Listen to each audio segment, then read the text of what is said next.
প্রিয় দর্শক, আসসালামু আলাইকুম। শুরু হলো হোমস্টোন টেলিপ্রেসক্রিপশন। আপনাদের সাথে আছি আমি ডাক্তার সজল আশফাক।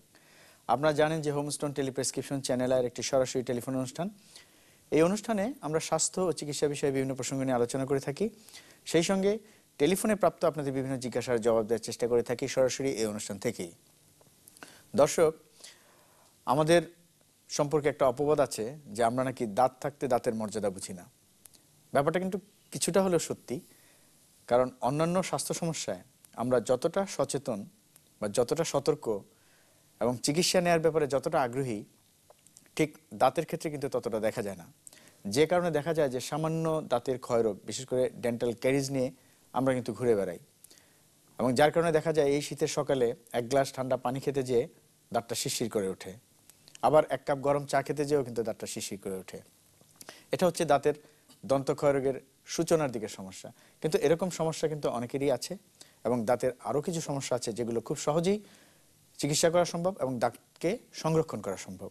আমাদের আজকের বিষয় হচ্ছে দাঁতের সংরক্ষণধর্মী চিকিৎসা। এ বিষয়ে আপনাদের বিভিন্ন প্রশ্নের উত্তর দেওয়ার জন্য এবং আজকের আলোচনা অংশ নেওয়ার জন্য উপস্থিত আছেন বঙ্গবন্ধু শেখ মুজিব মেডিকেল বিশ্ববিদ্যালয়ের ফ্যাকাল্টি অফ ডেন্টিস্ট্রির ডিন অধ্যাপক মোহাম্মদ শামসুল আলম। আসুন পরিচিত হই। অধ্যাপক শামসুল আলম, আপনাকে চ্যানেলটিতে স্বাগতম। ধন্যবাদ। দর্শক, আগেই বলেছি আমাদের অনুষ্ঠানটি সরাসরি সম্প্রচারিত হচ্ছে। অনুষ্ঠানের টেলিফোনের মাধ্যমে আপনি অংশ নিতে পারেন। কিছুক্ষণের মধ্যেই টিভি স্ক্রিনে স্ক্রলে সেই নাম্বারগুলো ভেসে উঠবে, যে নাম্বারগুলোতে আপনি ফোন করবেন। আপনাদের ফোনের অপেক্ষায় রইলাম। ততক্ষণে আমরা আজকের বিষয়ে কিছুটা আলোচনা করছি। প্রফেসর শামসুল আলম, আমরা জানি যে দাঁতের সংরক্ষণটা আসলে বড় ব্যাপার, কারণ দাঁত থাকতে আসলে দাঁতের মর্যাদা বুঝতে হবে। তো সাধারণত আমরা কি ধরনের দাঁতের সমস্যায় ভুগি, যে সাধারণ কি সমস্যা হয় যেগুলো আমরা খুব সহজেই প্রতিরোধ করতে পারি বা যেগুলো থেকে আমরা খুব সহজেই রক্ষা পেতে পারি? ধন্যবাদ আপনাকে, কারণ এই সুন্দর কোশ্চেনের জন্য। কারণ এই দাঁতের প্রবলেম কিন্তু আজকাল দেখা যায় যে আমাদের গ্রামাঞ্চল থেকে শুরু করে শহরের যারা আমরা আছি, প্রত্যেক মানুষেরই কিছু না কিছু দাঁতের প্রবলেম থাকে। এর মধ্যে আমরা সাধারণত দেখি যে যারা আমাদের কাছে চিকিৎসার জন্য আসে, দেখা যায় আপনি যেটা বললেন একটু আগে, যে দন্ত ক্ষয় রোগ, যেটা ডেন্টাল ক্যারিজ আমরা যেটাকে বলি, এই ক্যারিজ নিয়ে কিন্তু বেশি আসে। এবং এরপরে আসে মাড়ি রোগ নিয়ে, মাড়ি দিয়ে রক্ত পড়া কিংবা মাড়ি ফুলে যাওয়া, মুখে দুর্গন্ধ হওয়া, মাড়ি একটু ঘষলেই মাড়ি থেকে রক্ত আসে, এই ধরনের প্রবলেম আমাদের কাছে বেশি আসে। তো আপনি যেটা বললেন যে তার বাইরে বোধহয় মুখে দুর্গন্ধ হয়, আরো কিছু সমস্যা সেটাও দেখা যায় না। সেটা ওই যে একই কারণে হচ্ছে, যখনই কোনো ডাক্তারের শরণাপন্ন যদি সহজে আমরা না হই, তাহলে কি হচ্ছে, দাঁতের মধ্যে যে দন্ত পাথরি বলে একটা জিনিস আমরা বলি, যে ক্যালকুলাস, যেটা আমাদের ভাষায় বলি, এগুলো দাঁতের মধ্যে কিন্তু জমে যায়। জমে গেলে দেখা যায় মাড়িগুলো ফুলে যায় এবং আস্তে আস্তে এনামেলকে ক্ষয় করে দেয়। তখনই কিন্তু দাঁত দিয়ে মানে মাড়ি দিয়ে রক্ত আসে, প্লাস শিরশির করে, যেটা আপনি একটু আগে বললেন যে শীতের এই সকালে প্রায় দেখা যায় যে শীতের দিনে একটু বেশি হয়, ঠান্ডা গরম ঠান্ডা থাকে, এগুলো খাইলে শিরশির করে। এর কিন্তু অনেকগুলো কারণ আছে। তার একটা কারণ যেটা আপনি বললেন ডেন্টাল ক্যারিজ, এটার জন্য বেশি হয়। এছাড়াও যদি কোনো কারণে দাঁতে পাথরি হলো, আমরা স্কেলিং ঠিক মতো করলাম না বা পরিষ্কার করলাম না, কিন্তু এনামেলটা উঠে গেল, সেই জন্যও হতে পারে। এছাড়াও আমাদের কিছু বদ অভ্যাসের জন্য হয়। যেমন আমরা অনেকে আছে সকালবেলা ঘুমে থেকে উঠে আমরা অনেক সময় ধরে কিন্তু দাঁত মাজতে থাকি। তাতে কি হয়, দাঁতের এনামেলটা কিন্তু আস্তে আস্তে ক্ষয় হয়ে যায়। ক্ষয় হয়ে গেলেই আপনারা জানেন যে দাঁতের এনামেলটা দেখতে কিন্তু সাদা, উপরের অংশে যেটা দেখতে পাই, এর নিচে একটা হলুদ বর্ণের একটা অংশ দেখি, ওটাকে ডেন্টিন বলা হয়। এই ডেন্টিনের মধ্যে কিন্তু নার্ভগুলো, এন্ডেনগুলো থাকে, যার জন্য যখনই ডেন্টিনটা এক্সপোজ হয়ে যায়, তখনই দেখা যায় যে পেশেন্ট তখন শিরশির, ব্যথাটা অনুভব করে। ব্যথাটা তখন, যেহেতু নার্ভটা তখন ইনিশিয়াল অবস্থায় ব্যথা হয় না, তবে ওই যে হাইপার সেন্সিটিভিটি যেটাকে বলি, সংবেদনশীলতা বেড়ে যায়। ঠান্ডা খেলে লাগবে, মিষ্টি জিনিস খেলে লাগবে, কিংবা গরম জিনিস চা খেতে গেলে লাগবে। কিন্তু ওই অবস্থায় যদি আমরা কোনো ভালো একজন দন্ত চিকিৎসকের শরণাপন্ন হই, তাহলে কিন্তু ইজিলি এখানে, যেমন আজকাল আমাদের দেশে বিভিন্ন ধরনের দাঁত, কিন্তু আগের দিনে কি করা হতো, দেখা গেল দন্ত চিকিৎসকের কাছে আমরা গেলাম, দাঁতটাকে ড্রিল করা হতো, ড্রিল করে ফিলিং করে দিতাম আমরা। কিন্তু আজকাল কিন্তু কিছু ম্যাটেরিয়ালস বের হয়েছে, সেখানে ড্রিলিং এর প্রয়োজন হয় না। জাস্ট ওটাকে একটা স্টিকি একটা সাবস্টেন্স থাকে, যেখানে ওই জায়গাটা একটু পরিষ্কার করে একটু ড্রাই করে যদি আপনি ওখানে শেপ করে লাগিয়ে দেন, তাহলে কিন্তু ওটা আর ওই কাটাকাটির দরকার হয় না, পেশেন্টও ব্যথা পায় না, পেইনলেস আজকাল করা হয়। এবং ইভেন তাই না, আপনাকে আরেকটা ইনফরমেশন আমি দর্শকদের বলতে চাচ্ছি, যে লেজারের মাধ্যমে কিন্তু দাঁতের এই সংবেদনশীলতা যেটা, এটা কমিয়ে দেওয়া যায়। যে একটা দুইটা সেটিং দিলে লেজার দিয়ে আপনি এটা। আচ্ছা, আপনি বলছিলেন যে দন্ত ক্ষয় রোগ যেটা, এটাই বেশি, কিন্তু এর পেছনে খাদ্যাভ্যাস কি কোনোভাবে জড়িত কিনা? আমাদের হ্যাঁ, খাদ্যের অভ্যাস, হ্যাঁ, খুব সুন্দর কোশ্চেন এটা। আমরা যে প্রতিনিয়ত তো আমরা কিছু না কিছু খাচ্ছি, কিন্তু আমরা যদি খাবার তালিকায় বিশেষ করে দাঁতের গঠনটা কিন্তু শুরু হয় বাচ্চা যখন মায়ের পেটে থাকে, তখন থেকে এর গঠন প্রণালীটা শুরু হয়, শরীরের অন্যান্য অঙ্গ প্রত্যঙ্গের সাথে সাথে দাঁতটাও শুরু হয়। ওই সময় যদি মার মধ্যে কোনো ডেফিসিয়েন্সি থাকে, সেই ডেফিসিয়েন্সি কিন্তু শরীরের অঙ্গ প্রত্যঙ্গ, অন্যান্য অঙ্গ প্রত্যঙ্গে যেরকম ডেফিসিয়েন্সি দেখা দেয়, দাঁতের মধ্যেও কিন্তু সেটা দেখা দিতে পারে। এই জন্য মাকে সুষম খাদ্য দিতে হবে, এবং সেটা দিলে আমাদের দাঁত আমরা ভালো পাবো। এরপর বাচ্চা যখন ভূমিষ্ঠ হওয়ার পরে আমরা কিন্তু অনেকেই আছে যে শহরে বিশেষ করে এটা বেশি, যে বুকের দুধ আমরা দিতে চাই না, কিন্তু আমি বলবো যে এটা কিন্তু বিরাট একটা ভুল করছেন যে সমস্ত মায়েরা বুকের দুধ বাচ্চাদের খাওয়াচ্ছেন না। কারণ আল্লাহ তাআলা কিন্তু বুকের দুধের মধ্যে এমন কিছু উপাদান দিয়ে দিয়েছেন, সেটা কিন্তু আমরা সুষম খাদ্য যেটা বলি পুরোটাই কিন্তু কাভার করে। যার জন্য এই বুকের দুধ যারা খায় না বা খাইতে দেওয়া হয় না, সেই সমস্ত বাচ্চাদের কিন্তু দেখা যায় যে দাঁতের প্রবলেম একটু বেশি হয়, অথবা বাচ্চা যখন একটু বড় হয়, বড় হওয়ার পর দেখা যায় দাঁতের ক্ষয় রোগের প্রবণতাটা বেশি থাকবে। প্লাস আমরা যদি ওই বাচ্চা যখন বড় হচ্ছে, বড় হওয়ার সাথে সাথে কিন্তু তাকে আবার আপনাকে ব্যালেন্স ডায়েটটা দিতে হবে, সুষম খাদ্য দিতে হবে। আজকাল বাচ্চারা কি করে, মুরগির রান ছাড়া আর কিছু খাবো না, যেমন তারা ছোট মাছ খাবে না, শাকসবজি খাবে না, অনেক খাবার থেকে বঞ্চিত থাকছে, যার জন্য তার শরীরে কিন্তু ডেফিসিয়েন্সি থেকে যাচ্ছে। আর এই যে ডেফিসিয়েন্সির যে সময়টা, এই সময় কি হচ্ছে, দাঁতের কিন্তু গঠন কিন্তু চলছে, সেই সময়টাতেই দাঁতটা বেড়ে উঠতেছে। এবং এই সময় যদি ক্যালসিফিকেশন, যদি ক্যালসিয়ামের অভাব থাকে বা অন্যান্য পুষ্টি প্রদানের অভাব থাকে, তাহলে কি হচ্ছে, আলটিমেটলি দাঁতটা শক্ত হচ্ছে না। আর যখন দাঁতটা শক্ত হবে না, তখনই কি হয়, ইজিলি কিন্তু এটা অন্য খাবার যখন আমরা খেতে যাই, তখনই কিন্তু দেখা যায় যে তাড়াতাড়ি এটা ক্ষয় হয়ে যায়। সেটা মানে একটা দাঁত নাজুকভাবে যদি বেড়ে ওঠে, সেটা আসলে বেশি দিন সেটা আয়ু পায় না। না, সেটা বেশি দিন আয়ু পাবে না, শক্ত কম হবে। কারণ আমরা কিন্তু জানি একটা জিনিস, আমি ইনফরমেশন যেন আপনাকেও বলছিলাম, সবাইকে বলছি, যে আমাদের শরীরে যতগুলো অঙ্গ প্রত্যঙ্গ আছে, তার মধ্যে আমরা জেনে থাকি যে হাড় যেটা আছে, হাড়টা সবচেয়ে শক্ত। আসলে কিন্তু তা না, দাঁত হলো সবচেয়ে শক্ত। সেই দাঁতই কিন্তু আবার ক্ষয় হয়ে যাচ্ছে। কারণ কেন ক্ষয় হচ্ছে, যদি আমরা ওই জিনিসগুলো ডেফিসিয়েন্সি, ওই জিনিসগুলো যদি ঠিকমতো নির্দিষ্ট সময়ে আমরা না দেই বাচ্চাদেরকে, তাহলে সারা জীবন কিন্তু তাকে ভুগতে হবে। কারণ দাঁতের তো আসলে অনেক কাজ। হ্যাঁ, তো আপনি বলছিলেন একটু আগে যে দাঁত মাজার ব্যাপারে, দাঁত ব্রাশ করার ব্যাপারে, আমরা দীর্ঘ সময় ধরে ব্রাশ করি, তো এতে দাঁতের এনামেলটা মানে ক্ষয়প্রাপ্ত হয়। তো আসলে কতক্ষণ ধরে দাঁত মাজা উচিত, একটা কমপক্ষে কতটুকু সময় ধরে দাঁত মাজা উচিত? আসলে দাঁত মাজার জন্য কিন্তু এরকম আমরা ডেফিনিট কোনো সময় বলি না। তার মধ্যে দেখা গেছে, স্টাডি করে দেখা গেছে যে 2 থেকে 4 মিনিটের উপরে না, এই যে এনাফ, দ্যাট ইজ এনাফ। কারণ আমার উদ্দেশ্যটা কি, যে দুইটা দাঁতের মাঝখানে অথবা কোনো গর্ত থাকলে সেখানে খাবার আটকে থাকে, এই খাবারটাকে বের করাই কিন্তু আমার উদ্দেশ্য। খাবারটা বের হয়ে গেলে অনর্থক সেটাকে আর বেশি ঘষাঘষি করলে এনামেলটা ক্ষয় হয়ে যাবে। কাজে 2 থেকে 4 মিনিট। আচ্ছা, ফোনটা নিয়ে আজকে অনুষ্ঠানের প্রথম ফোন। হ্যালো, আসসালামু আলাইকুম। হ্যালো, আসসালামু আলাইকুম। জি বলুন। আমি চিটাগাং থেকে বলছিলাম। জি বলুন আপনার প্রশ্ন। আমার দাঁতের ডান পাশে আমি দীর্ঘদিন ধরে আমার দাঁতের ক্ষয় হয়ে যাওয়ার পর আমি বেশ কয়েকবার ফিলিং করছি। আপনার ডান পাশে ওই আপনার ফিলিং উঠে যাওয়ার পরে এখন বেসিক্যালি আপনার যে প্রবলেমটা হচ্ছে, মাঝে মধ্যে ওই আপনার একটু হালকা হালকা পুঁচের মতো হয়, যেটা আপনার মানে দীর্ঘ কয়েকদিন ধরে থাকে। আচ্ছা আচ্ছা। তারপরে যখন ব্রাশ করি তখন আবার নরমালি হয়ে যায়। আচ্ছা, এখন এই থেকে পরিত্রাণ পাওয়ার অথবা কি হয়ে করতে পারি? আচ্ছা আচ্ছা, এটা কি উপরের মাড়ি দাঁত? না, নিচের মাড়ি দাঁত, পিছনের দিকে? হ্যাঁ হ্যাঁ, পিছনের দিকে। পোস্টটা আসে কোন মাড়ি থেকে আসে, না দাঁতের যেখানে ফিলিং ছিল ওখান থেকে আসে? না, এটা হচ্ছে আপনার মাড়ির নিচে একটু মাংসতে, হ্যাঁ, গোড়া থেকে আসে অনেকটা মনে হয়। আসলে আপনাদের এই প্রবলেম শুনে আমার মনে হচ্ছে যে আসলে এটা প্রায়ই হয়ে থাকে আমাদের দেশে এটা। কারণ আমরা যখন আমরা দন্ত চিকিৎসকের শরণাপন্ন হই, তখন কি হয়, আমরা একটু দেরি করে যাই। যেটা শুরুতে আপনি বললেন যে আমরা যদি যে কোনো চিকিৎসার জন্য যদি শুরুতে যাই, তাহলে কিন্তু সেটার জন্য দাঁতের হচ্ছে যে আসলে যতক্ষণ না আমরা এটা তীব্রতা অনুভব করি ততক্ষণ তার আগে কিন্তু যাই না।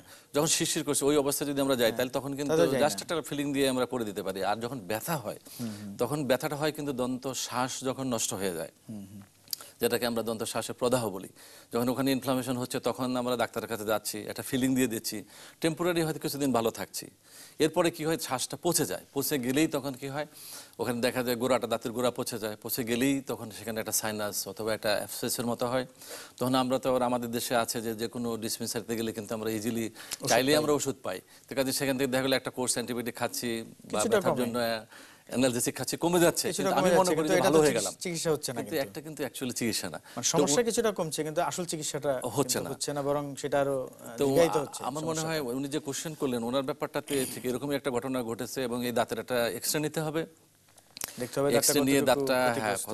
কতটা ক্ষতিগ্রস্ত হয়েছে, এবং খুব সম্ভবত দাঁতের মজ্জা পচে হ্যাঁ। এখান দিয়ে হয়তো ওই পুষটা আসতেছে। কাজে যদি এটাকে শিকড় যদি ভালো থাকে, এই অবস্থায় আমরা রুট ক্যানাল করে দাঁতটাকে আবার আগের অবস্থায় হয়তো নিয়ে যেতে নিয়ে পারবো, যাওয়া আমরা। সম্ভব। সম্ভব। আচ্ছা, তো আরো একটি ফোন নিলাম। হ্যালো। হ্যালো, আসসালামু আলাইকুম। জি, ওয়ালাইকুম আসসালাম, বলুন। আমি লুবনা বলছি, সেগুনবাগিচা থেকে। জি, বলুন প্লিজ। আমার ছোট্ট বাচ্চা, বয়স 2 বছর। হ্যাঁ। ওর মানে 1 বছরের আগে থেকে, মানে 8-9 মাস থেকে যে দাঁতগুলো নতুন বের হয়েছে, গোড়া থেকে কালো, বাচ্চার গোড়া থেকে কালো মানে দাগ আসছে আর কি। আচ্ছা আচ্ছা। আর একটা দাঁতের উপরে কালো মানে স্পট পড়ে আছে। এটা আমি ডাক্তারের কাছে নিয়ে গেছিলাম। আমাকে উনি ট্রিটমেন্ট দিয়েছিল লেবুর খোসার টক অংশটা তুলে সাদা অংশটা ঘষার জন্য। তো ছোট বাচ্চা, আমি ওটা বেশিক্ষণ করতে আচ্ছা, পারি না। করা সম্ভব তো না। আমি জি। খুবই খুশি হব যদি আপনি একটা ছোট্ট ট্রিটমেন্ট দিয়ে দেন। আচ্ছা আচ্ছা। আপনার বাচ্চা কি ছোটবেলায় কোনো ওষুধ খাওয়ার পরে এরকম হয়েছে, এরকম কোনো ঘটনা আছে কিনা? ওষুধ প্যারাসিটামল বা পেইন কিলার জাতীয় ওষুধই শুধু খাওয়াইছি, আর তেমন কিছু না। আচ্ছা আচ্ছা। আর আয়রন জাতীয় কিছু খেয়েছে? আয়রন আমার বাচ্চা কোনো আয়রন সিরাপ?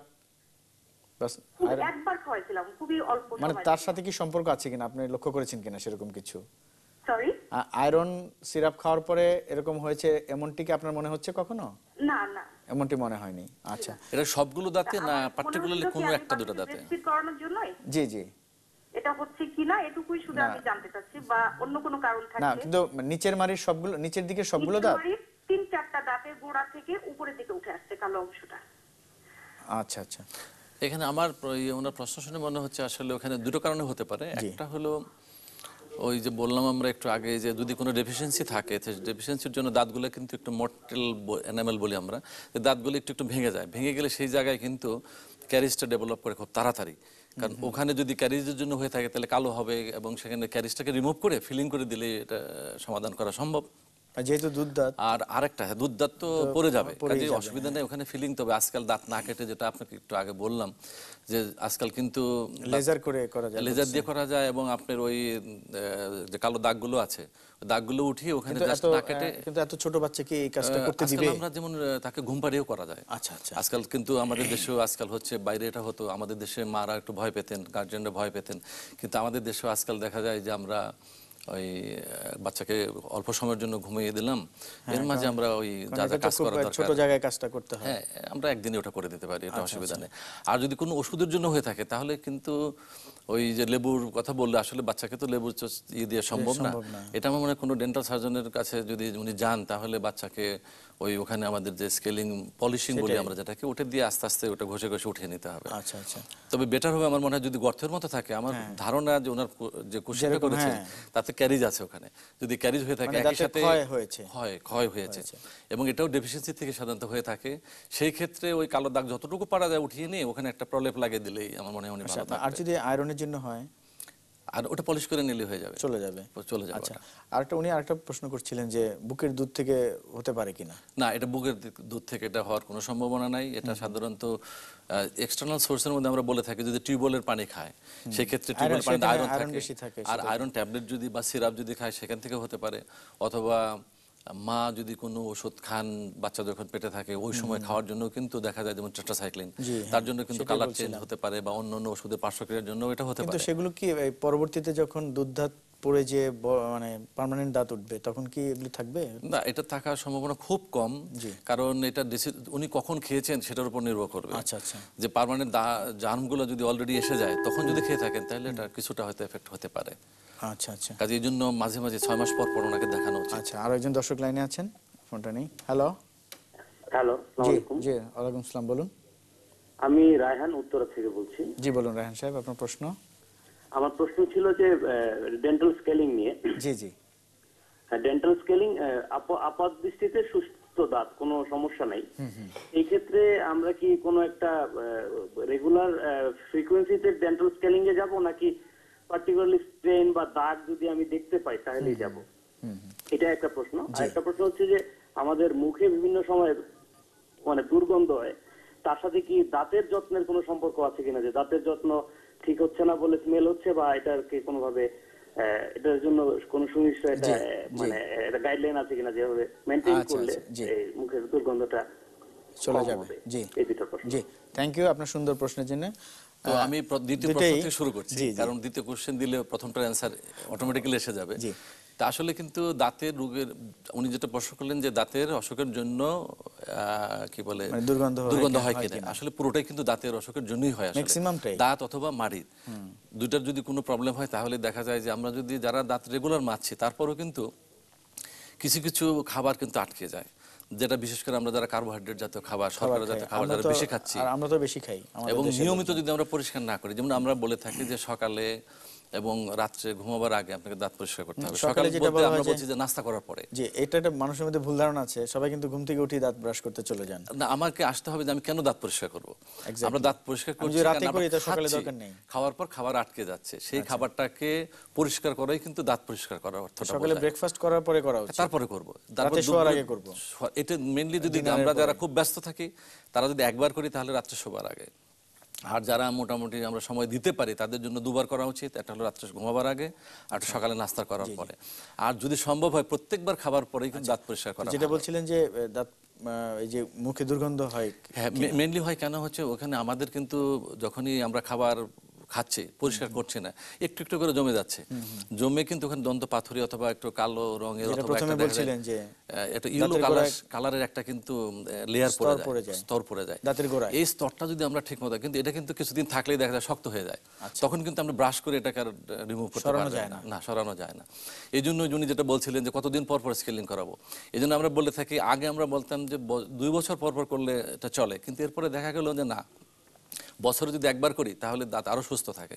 এরপর দেখা গেল না, 6 মাস পর পর যাতে অল্প থাকে, অল্প থাকতে যদি আপনার দন্ত পাথরি অথবা যদি ওই যে বললাম যেটা লেয়ার পড়ে যাচ্ছে, যেটা নীল হলুদ বর্ণের প্লাকটাকে যদি আমরা সরিয়ে নিতে পারি, দাঁতের কাদা বলি আমরা এটাকে, এটা যদি সরিয়ে নিতে পারি তাহলে কিন্তু দাঁতগুলো বেশ সুস্থ, মারিও সুস্থ থাকবে। আচ্ছা, তার মানে 6 মাস পর পর। কথা হচ্ছে যে আমরা যদি দাঁত মানে সঠিকভাবে ব্রাশ করিও তারপর দাঁতে প্লাক তারপর থাকতে পারে, একটা ঝুঁকি থাকেই। কারণ একটা জিনিস হয় কি, আমরা দুই দাঁতের মাঝখানে আমরা কি বলি যে দাঁত তো ব্রাশ দিয়ে আমরা পরিষ্কার করি, এরপরে নিয়ম কিন্তু ব্রাশ ইউজ করার পরে ডেন্টাল ফ্লস ইউজ করা উচিত। ফ্লসটা হলো এক ধরনের সুতা, নাইলনের সুতা, ওটা দুই দাঁতের মাঝখানের খাবারটাকে পরিষ্কার করার জন্য ইউজ করা হয়। আর যারা আমরা ফ্লস করতে অভ্যস্ত না, কম লোকজনই করেন, এটার জন্য আপনি ফিলাল ইউজ করতে পারেন। জি, এবং আমরা টুথপিক যেগুলো আছে বাজারে পাওয়া যায় সেটা ইউজ করা যেতে পারে দুই দাঁতের মাঝখানের এর জন্য। কিন্তু এছাড়াও কি হয়, দেখা যায় দাঁতের মাড়ি একটু নরম থাকে, অথবা আমাদের মাড়ির কিন্তু দুইটা অংশ, একটা হলো শক্ত অংশ, একটা হলো নরম অংশ থাকে। উপরে যেটা থাকে এটাকে ফ্রি জিঞ্জিভা যেটাকে আমরা বলি, এই জিঞ্জিভার মাঝখানেও কিন্তু খাবারের কিছু কিছু অংশ ঢুকে যায়। এখন যদি আমরা দাঁত মাজার পরে ঠিকমতো মাড়িটাকে ম্যাসেজ না করি, নিয়ম হলে পরে একটু আঙ্গুল দিয়ে ম্যাসেজ করে দেয়, তাহলে হয় কি ওই জিনিসগুলো পুরোটা বেরিয়ে আসে। তারপরে আপনার একটু হালকা গরম পানি দিয়ে, একটু শীতের দিন এখন আসছে, একটু কুলকুচি করে নিলেন, তাহলে একদম ক্লিন হয়ে যাবে। কিন্তু দাঁত ক্লিন করার পরে মনে রাখতে হবে এরপর যেন আমি আর কিছু না খাই, বা বাচ্চাদেরকে যেন কিছু খাইতে না। স্কেলিং নিয়ে কিন্তু অনেক ভ্রান্ত ধারণা আছে অনেকের মধ্যে, মনে করে যে দাঁতের বোধহয় ক্ষয় হয়ে যায়, ক্ষতি হয়, রেগুলার স্কেলিং করলে দাঁতটা পাতলা হয়ে যাবে, এই ধারণা কতটুকু সত্য? আসলে হচ্ছে প্রত্যেকটা কাজেরই কিন্তু একটা পার্শ্ব প্রতিক্রিয়া আছে আমি বলবো, কিন্তু এখানে যদি এক্সপার্ট হয়, সেখানে কিন্তু ধরেন কোনো ডেন্টিস্ট যদি না হয়, সে কোনো কোয়াকের কাছে গেলেন, উনি জানেন না অ্যাকচুয়ালি যে কত ডিগ্রি অ্যাঙ্গেলে পাথরের কোথায় ধরতে হবে, কতটুকু প্রেসার দিতে হবে। এনামেলে যদি লেগে যায়, এনামেলে ধরেই আছি আমি, সেক্ষেত্রে হয়তো এনামেলের ক্ষতি হওয়ার সম্ভাবনা আছে। দক্ষ হাতে যদি করে আমার মনে হয় না এটার জন্য কোনো প্রবলেম হবে, নরমালি হয় না। তবে এটা কারা বলে, এটা কিন্তু নরমালি হোমিওপ্যাথ ডাক্তাররা বলে থাকেন অনেক সময়, যে আমি ওনাদের বদনাম করছি না, যে অনেক সময় বলে থাকেন যে স্কেলিং বারবার করলে দাঁত কিন্তু নষ্ট হয়ে যায়। এটা দাঁতের কোনো দন্ত বিশেষজ্ঞের কথা বলেন না, এটা আসলে একটা ভুল ধারণা। তারপর আমরা এই বিষয়টা আসলে পরিষ্কার হয়ে নিলাম। তো অধ্যাপক শামসুল আলম, আপনাকে অনেক ধন্যবাদ আমাদের স্টুডিওতে আসার জন্য। আমাদের বিদায় নিতে হবে, এখন সময় শেষ। প্রিয় দর্শক, এতক্ষণ যারা দেশে এবং বিদেশে আমাদের সাথে ছিলেন, আপনাদের সকলকে অনেক অনেক ধন্যবাদ এবং কৃতজ্ঞতা। সেই সঙ্গে আরেকটি কথা বলে রাখি, যে দাঁতের সঙ্গে কিন্তু আঁতের সম্পর্ক। দাঁত যদি ভালো থাকে তাহলে কিন্তু পুরো শরীরটাই ভালো থাকবে। আগামীতে আবার দেখা হবে অন্য কোনো বিষয় নিয়ে। সবাই ভালো থাকুন, সুস্থ থাকুন। আল্লাহ হাফেজ।